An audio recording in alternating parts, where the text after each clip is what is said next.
Mrs. Thistle shook her head slightly, her lace cap shifting on top of her silver hair. She reached her hand up to roughly adjust a hairpin, and Sarah suspected her glasses stayed in place out of fear. "Why?" she asked. "Because she survived what others did not?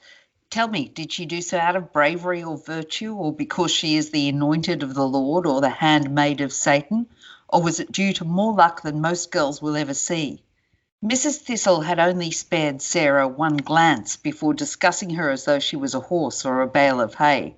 Nell, perhaps sensing Sarah's irritation, sidled over to her while the two older women were talking and squeezed her arm in a gesture of solidarity. "Perhaps," Sarah said, "if you wish to know the answer to those questions, you should ask her." Nurse Haddon gasped, swatting Sarah on the arm. "I do apologise, Mrs. Thistle, probably the shock." "No," said the older woman, "no, I don't think it is." She spoke with an accent Sarah had heard in the mouths of some of those with whom she had walked to the mill each day, some of those who had died or been wounded in the massacre. Perhaps not from Manchester, but definitely Lancashire. A practical, unvarnished way of speaking, not given to unnecessary flourishes. Mrs. Thistle approached Sarah and reached out to tilt her chin up, examining her face. Sarah knew she was risking permanent banishment from Nurse Haddon's protection, but she could not help herself. "I am not livestock, madam. You will not be able to tell my age by looking at my teeth." Mrs. Thistle let her hand drop, and Sarah earned another swat from the nurse. "Mrs. Thistle is kind enough to take in poor young women like you. Unless you fancy sleeping on streets you have never seen, I would urge you to greater politeness. Kindly apologise." Sarah looked at Mrs. Thistle, whose eyebrows were raised. "I mean no disrespect," said Sarah, and felt Nurse Haddon exhale behind her. "But I do not feel I owe you an apology. I simply spoke for myself, as there are no others to do so." Mrs. Thistle stared at her in what was surely either outrage or fascination. But then, to Sarah's surprise, she shrugged. "I wouldn't apologise either, I suppose. We've all had enough of being treated like livestock. But if I am to assist you, Miss Marin, this will be the very last time you speak so. And if I am to help you, I not only need to know how old you are, but everything else about you too." She brushed back a strand of Sarah's hair. "Including the story behind your family name. I do not think I have ever before heard a voice from Manchester in the mouth of someone with a French surname." Welcome to the Good Reading Magazine podcast. Good Reading Magazine is a monthly publication dedicated to books and reading and aims to help readers discover their next favourite book.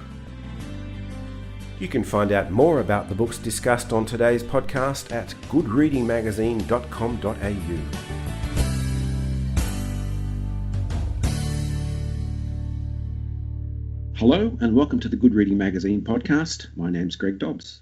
Today I'm talking with Meg Keneally about her second solo novel, The Wreck. It begins in early 19th century Manchester before crossing the oceans to colonial New South Wales. Meg, welcome to the Good Reading Magazine podcast. Thanks, Greg. Thanks for having me. We just heard you read from the book, and the reading involved two of the main characters, Sarah McCaffrey, or Sarah Marin, as she's referred to in that passage, and Molly Thistle. And these are two of the principal characters. Yep. Who are the real people behind Sarah and Molly? Well, Sarah is a complete fiction, and there's a reason I made her fictional, which I'll talk about in a minute. But firstly, Molly Thistle is inspired by someone who did exist, a woman called Mary Reeby. And people might be interested to know that the face on their $20 note is the face of a horse thief. Mary Reeby came here as a 14-year-old girl convicted of stealing a horse, married, and when her husband died, she built one of the largest businesses in colonial Australia. By the time she was of advanced years, she could buy and sell pretty much anyone in the colony. And she's always fascinated me because I've often wondered what it must have taken to build such successful business as a woman and as a former convict. There was obviously a bit of snobbery surrounding former convicts. So I've always wanted to write about her or someone like her, to explore that, to explore how she would have navigated the system of the day in order to reach the level of success that she reached. And then Sarah is a complete fiction, because what I wanted to do was tie together disparate parts of history that interested me and that I wanted to write about.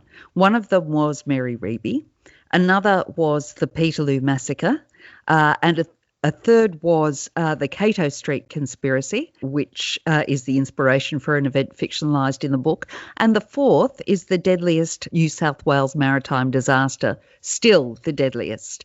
Around 120 people died when the Dunbar sailed into the cliffs at the Gap, just a little south of Sydney Harbour. And I think people can actually go to the heads there, and there's a plaque that commemorates that wreck. Near sort of Watson's Bay area, just at the Gap there. I'm a keen scuba diver, and I've scuba dived at that location on many occasions, and occasionally you find a tea token, or you find a little bolt or a piece of metal which has been fused to the rock over the ensuing more than a century and a half. And it's a very atmospheric place. It's a very sad place, and I'm always keenly aware that I'm diving where so many people lost their lives.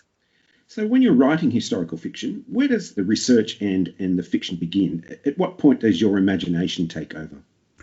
Well, I think the imagination comes in when you're thinking about the characters as people who lived and breathed and walked through this setting, this historical setting.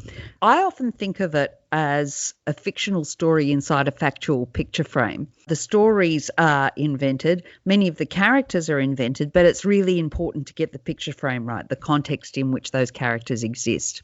Where the imagination takes over from the research is you use the research to inform yourself on how people would have lived, what attitudes they would have had, and so on and so forth.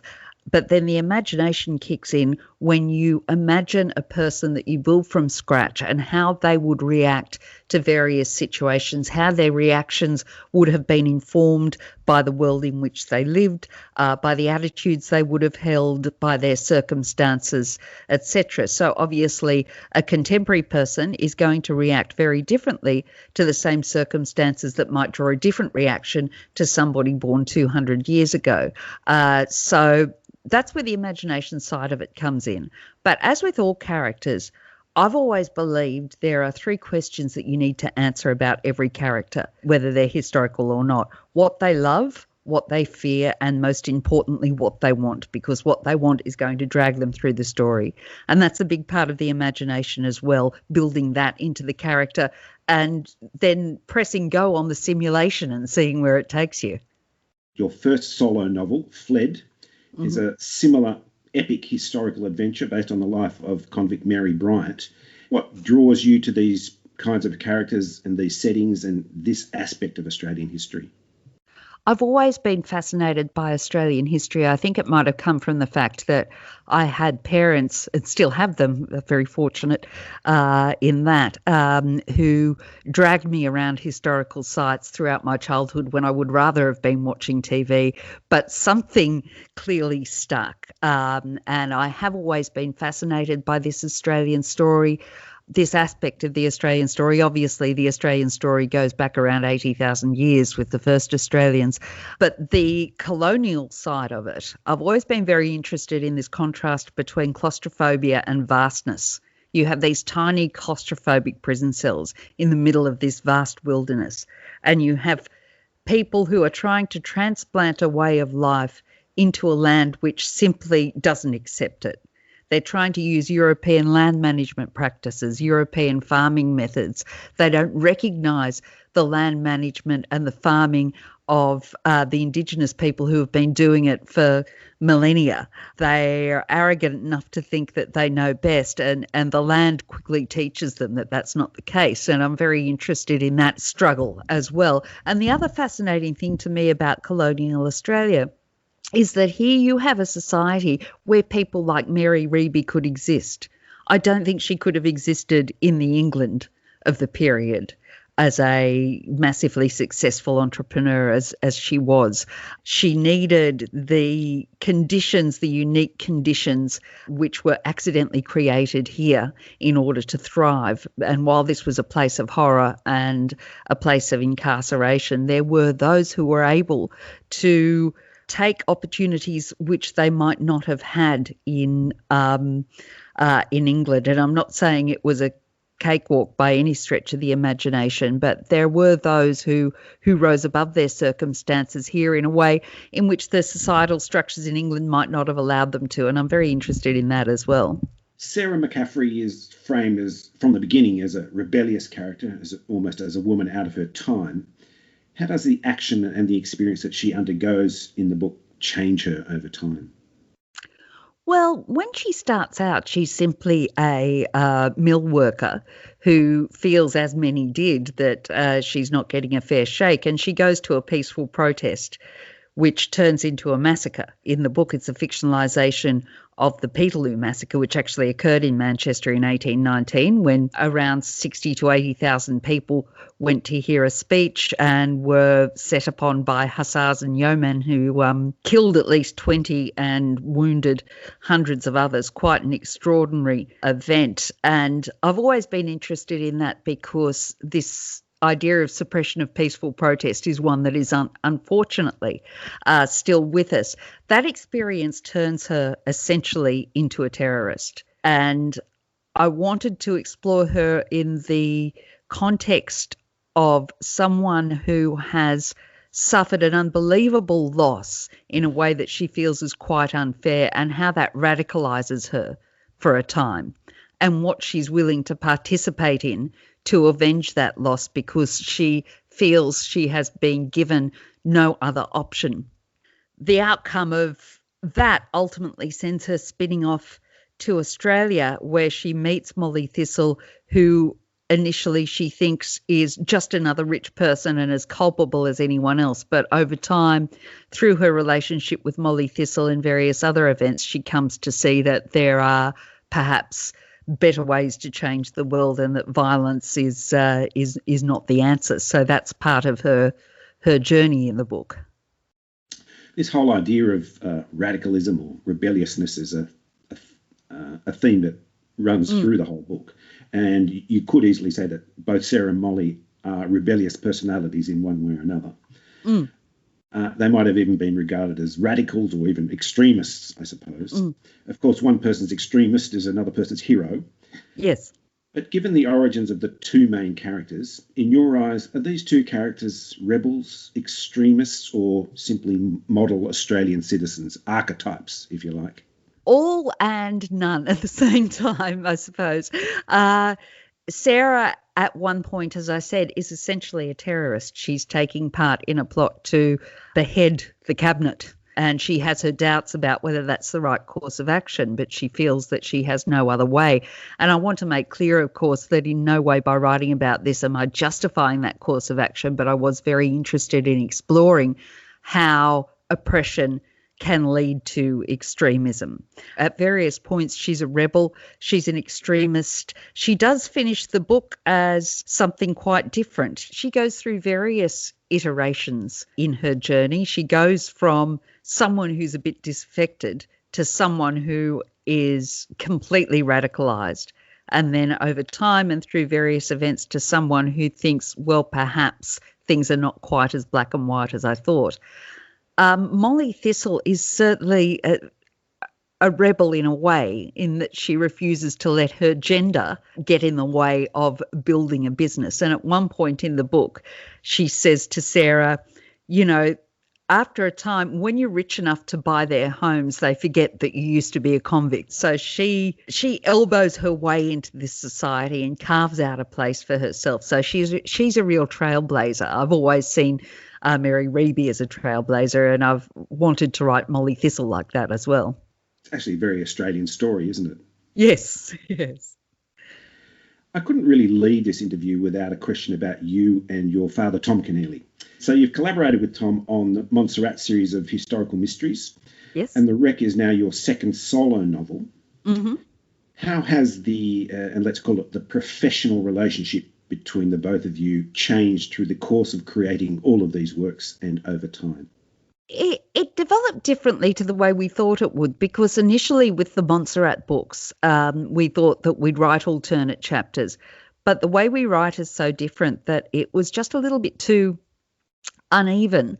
So ultimately, I wrote them. We worked together on the story. I wrote them, and then we edited them together. And I was in constant contact with him, always ringing, always emailing him little snippets and saying, what do you think of this? It's always been a very mentor-mentee type of relationship. And I miss working on those books with him. Montserrat and Mrs. Mulrooney will be back. I just have to write another novel first, and then we're back to trying to get them back on the road. It's taught me so much about writing, working with him. It's allowed me to look under the hood and look under the bonnet and see how things work, how things fit together, all of the stuff that goes on behind the scenes of a novel. So it's been an incredible process, an incredible apprenticeship, which I'm hugely fortunate to have had. And you know what? We don't fight.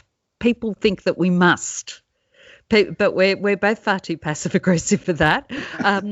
We're temperamentally very similar, and we simply, just get on with it, and we get on extremely well and always have. And if there ever is a mild disagreement, I let him have the final say. I think after 50 plus books, he's earned it. The worst it ever gets is some kind of stare down. Would that be about right? And not even that. We tend to say things like, I understand if you don't think this, but I think if it's okay with you that perhaps you ought to, we have these circular conversations where we're both trying to be incredibly polite, but no stare downs, no flung pages, no pyrotechnics, no, I can't do this anymore, I can't work with you. It's been an overwhelmingly positive experience for me anyway, and I hope for him. He claims it's been. Is it actually possible to draw a line between the personal and the professional in your case? It's funny because that line has never really been there, because Dad's work has always been so much a part of our daily life since I could remember. When I was a kid, most people's dads left the house to go to work. It was very unusual to have a father who worked from home. And so his work has always been part of the fabric of our family life. So that line has always been blurry at best. So it wasn't too much of a departure to sort of move into a professional context with him. Well, Meg, congratulations on the new book. Thanks for joining me on the Good Reading Magazine podcast, and I hope to talk to you again soon. Thanks, Greg. Thanks for having me. I've been talking to Meg Keneally about her new book, The Wreck. It's published by Echo and is available at goodreadingmagazine.com.au and all good bookstores. My name's Greg Dobbs, and thanks for listening.